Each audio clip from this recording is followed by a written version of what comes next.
Capricorn, my earth babies, positive vibes, motivation, inspiration, elevation, love, light, positive energy, goodwill, peace and healing, abundance and prosperity all your way.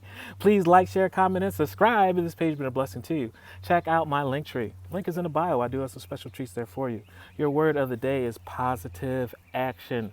Just because you are moving forward doesn't mean that you're being productive in any way. Not just any action. I need you to have positive action. If one thing does not work for you at this moment, it may work tomorrow. It may work next week. But don't stop because one thing that you are actually choosing to work on today does not go the way that you want. Sometimes it's meant for another day. So do what you can. Do what the day allows. I focus on the beauty in me and I find silence. I live and honor the present by doing what I can now, and what I cannot change, I let go and entrust to God. And we'll try another round, another day.